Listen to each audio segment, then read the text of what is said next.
నమస్తే. నేను మీ KS Naidu. KS Naidu సైతం ప్రశ్నిస్తా యూట్యూబ్ ఛానల్ స్వాగతం. వాలంటీర్ల గురించి ఎలా మాట్లాడుతున్నారో చూద్దామా? గతంలో జగన్మోహన్ రెడ్డి అతని పర్సనల్ సోల్జర్స్ అవునా? మరి అది రాజ్యాంగబద్ధంగా ఎన్నుకోలేదా? ఐ మీన్ ప్రభుత్వం జీవో ఇచ్చి వాళ్ళని సెలెక్ట్ చేసుకోలేదా? ఫస్ట్‌లో ఒక సిస్టమాటికల్‌గానే ఉన్నింది. తర్వాత ఇది రాజకీయ నాయకుల యొక్క ఇన్వాల్వ్‌మెంట్‌తో రాజకీయ నాయకులకు సంబంధించిన వ్యక్తులు చేరడం జరిగింది. సో, దాంతో ఇది వైసీపీ సోల్జర్స్ అని చెప్పిన మాట వాస్తవం కదా!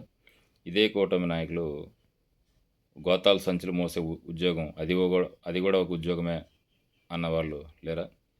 ఇంట్లో మగాళ్ళు లేనప్పుడు ఇళ్ళ కాడికి పోయి తలుపులు తడుతున్నారు అన్నదెవరు? ఇదే వాలంటీర్లు ప్రజల యొక్క వ్యక్తిగతానికి సంబంధించినటువంటి డేటాని వేరే చోట అమ్మేస్తున్నారు, డబ్బులు కలెక్ట్ చేసుకుంటున్నారు, ఇది ఒక స్కామ్ అని మాట్లాడలేదా? ఇదే వాలంటీర్ల మీద ఉమెన్ ట్రాఫికింగ్కి గురయ్యారు, 33,000 మందిని అపహరించారు అని చెప్పలేదా?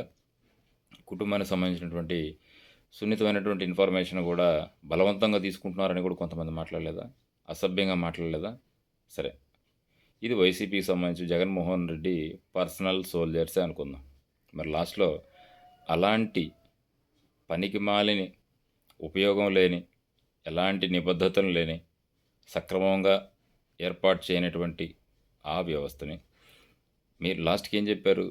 10,000 ఇస్తాం, జగన్మోహన్ రెడ్డి గొప్పగా చూసుకుంటాం అని చెప్పలేదా? మరి ఎలక్షన్స్ అయిపోయిన తర్వాత వాలంటీర్లను ఏమన్నారు? ఇది కరెక్టా? దీన్ని స్వాగతిద్దామా? ఎందుకు?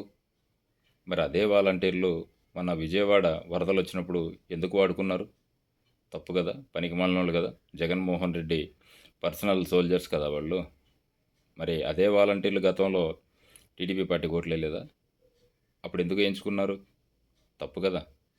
ఇప్పుడు మనం మాట్లాడడం ఎంతవరకు కరెక్ట్ అమ్మా? ఆమె ఏం మాట్లాడిందో చూశారు కదా. Thank you.